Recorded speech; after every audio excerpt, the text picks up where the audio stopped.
Daily Devotionals. My name is Ken Burkey, and I want to talk this morning real briefly about the power of presence and how we can impact people's lives simply by being there for them. I want to read you a story. It was written by a man named Reginald Armani. He's a New York City taxi driver. He wrote this before Uber and Lyft existed. This is what he wrote. He said, "I arrived at the address and honked the horn. After a few minutes, I honked again. Since this was going to be the last ride of my shift, I thought about just driving away. But instead, I put the car in park and I walked to the door and I knocked.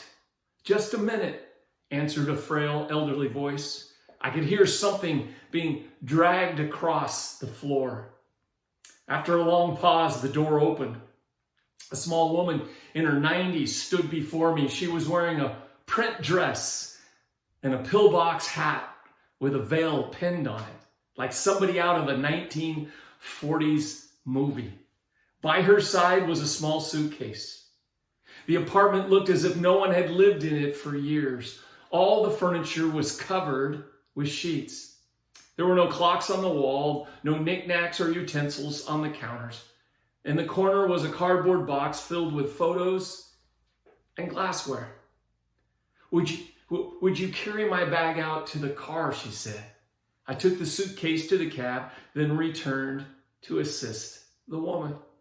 She took my arm and we walked slowly to the cab. She kept thanking me for my kindness. "It's nothing," I told her. "I just try to treat my passengers the way I want my mother to be treated." "Oh, you're such a good young boy," she said. When we got in the cab, she gave me an address and then asked, "Could we drive through downtown?" "Well, it's not the shortest way," I answered quickly. "Oh, I don't mind," she said. "I'm in no hurry. I'm on my way to the hospice." I looked in the rearview mirror. Her eyes were glistening. "I don't have any family left," she continued in a soft voice. "The doctors say I don't have very long to live." I reached over quietly and turned off the meter. "What route would you like me to take?" I asked. And for the next 2 hours, we drove through the city. She showed me the building where she had once worked as an elevator operator. We drove through the neighborhood where she and her husband had lived as newlyweds. She had me pull up in front of a furniture warehouse that had once been a ballroom where she had gone dancing as a girl.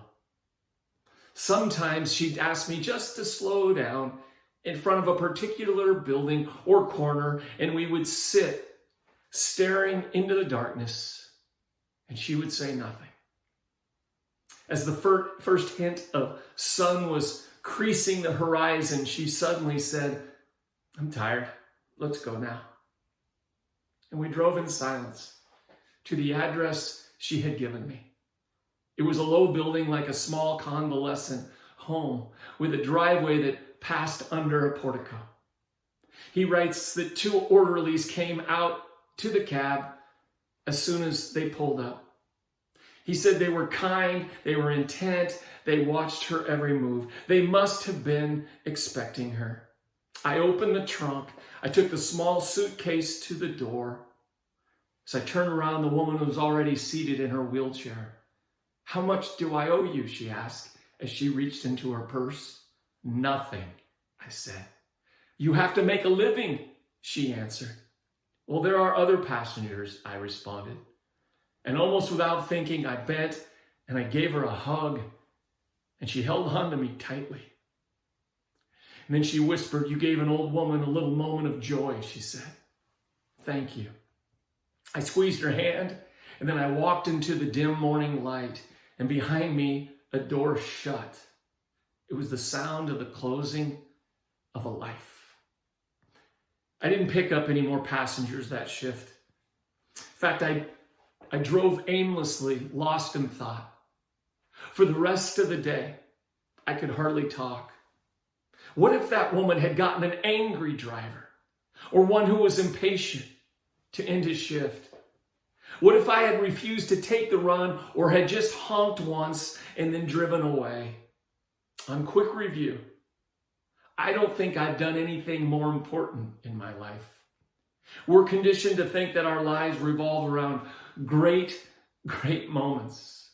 But great moments often catch us unaware, beautifully wrapped in what others may consider a small one. All I want to ask you to do this week, myself included, is to pay attention to these kind of moments. Because it's the power of being in the present that allows us to be a blessing to this world. Devotional Marada, the great philosopher, said the universe is full of noise. True wisdom is in knowing what to pay attention to. And as the Apostle Paul said, he said, bear one another's burdens. And when we bear one another's burdens, we fulfill the law of Christ. And the only way we can bear one another's burdens, to listen, to take time, to observe those around us who may need an encouraging word this week, a smile, an act of kindness. The only way we can bear one another's burdens is by paying attention. It's the power of presence, and it's where miracles happen. Will you choose this week? I'm going to choose the power of presence, to pay attention. God bless you. Have a great week.